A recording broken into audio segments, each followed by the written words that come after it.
Halo teman-teman, baiklah kali ini saya Suci Rahma Wulandari BP 1810552029. Kali ini saya akan menjelaskan tentang break-even point. Pengertian dan tujuan. BEP adalah kondisi perusahaan tidak laba dan tidak rugi. Dengan mengetahui di mana perusahaan akan meningkatkan penjualan di atas BEP untuk mendapatkan laba dan menghindarkan penjualan di bawah BEP karena akan menderita rugi.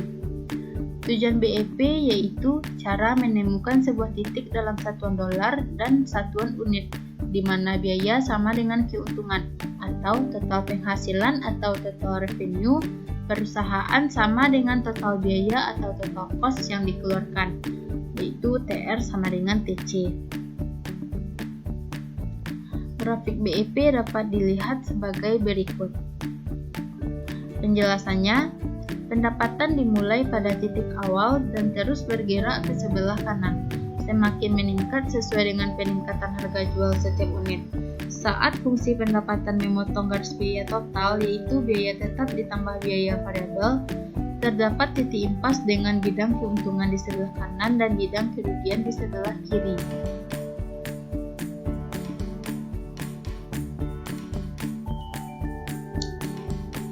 Asumsi BEP. Yang pertama, bahwa biaya-biaya yang terjadi di dalam perusahaan yang bersangkutan yang dihitung break-even-nya dapat diidentifikasikan sebagai biaya variabel atau sebagai biaya tetap.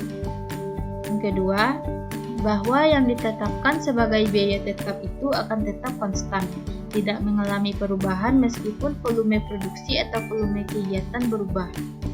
Yang ketiga, bahwa yang ditetapkan sebagai biaya variabel itu akan tetap sama jika dihitung biaya per unit produknya, berapapun kuantitas yang diproduksikan.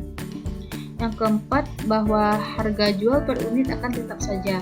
Berapapun banyak unit yang dijual, harga jual per unit tidak akan turun meskipun pembeli banyak. Juga sebaliknya, harga jual per unit tidak akan naik meskipun langganan pembeli hanya sedikit. Sedikit ataupun banyak yang dibeli, harga per unit tidak akan mengalami perubahan. Yang kelima, bahwa ada sinkronisasi di dalam perusahaan yang bersangkutan menjual atau memproduksi hanya satu jenis barang. Rumus BEP terbagi dua, yaitu analisis BEP pada produk tunggal dan yang kedua analisis BEP pada multi produk. BEP dalam dolar atau rupiah, rumusnya yaitu fixed cost dibagi 1 kurang P per V. BEP dalam unit, BEP unit sama dengan fixed cost dibagi P kurang P. Keterangannya, BEP itu adalah titik impas, P merupakan biaya variabel, P merupakan harga jual. Untuk rumus BEP pada multi produk, yaitu FC atau fixed cost dibagi dengan 1 kurang VC kurang P. BEP pada multi produk rumusnya yaitu fixed cost dibagi dengan 1 dikurang VC per P dikali WI. Keterangannya, BEPM itu merupakan titik impas multi produk, P yaitu biaya variabel per unit, P merupakan harga per unit, FC atau fixed cost merupakan biaya tetap, W merupakan presentase setiap produk dari total penjualan dalam dolar atau rupiah, I merupakan setiap produk. Langsung saja ke contoh soal. Perusahaan ABC ingin menentukan volume minimum dalam dolar dan unit yang dibutuhkan fasilitas yang baru untuk mencapai impas. Perusahaan ini menentukan biaya tetapnya sebesar 100 juta rupiah, biaya tenaga kerja langsungnya Rp20.000 per unit, biaya bahan baku Rp12.000 per unit, dan harga jual Rp50.000 per unit. Solusi atau pembahasannya, untuk titik impas dalam RP, rumusnya yaitu BEP RP sama dengan fixed cost dibagi 1 kurang P bagi P, itu 10 juta dibagi 1 dikurang 20.000 ditambah 12.000 dibagi 50.000. V-nya merupakan biaya bahan baku dan biaya tenaga kerja dijumlahkan lalu dibagi dengan harga jual, yaitu sebesar 50.000. Hasilnya yaitu Rp27.777.778. Untuk BEP unit, rumusnya yaitu fixed cost dibagi P kurang V, yaitu 10 juta dibagi Rp50.000 dikurang 20.000 tambah 12.000 sama dengan 505,6 unit.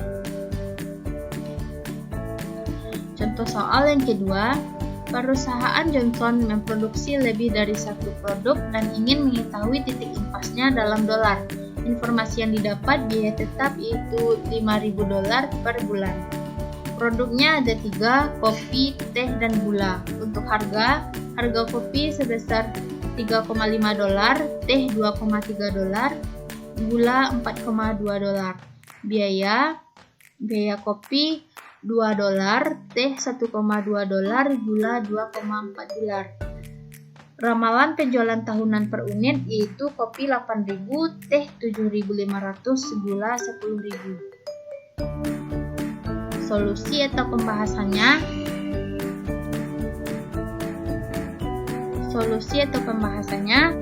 Solusinya yang pertama yaitu kita mencari P per P, yaitu biaya variabel dibagi dengan harga. Untuk kopi didapat 0,57, yaitu didapat dari $2 dibagi dengan 3,5. Begitu juga dengan teh dan gula.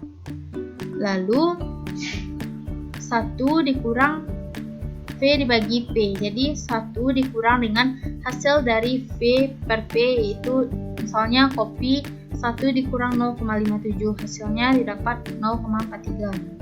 Lalu ramalan penjualan tahunan didapat dari harga dikali ramalan penjualan per unit. Harganya yaitu sebesar 3,5 dikali ramalan penjualan per unit, yaitu sebelumnya sudah diketahui 8.000.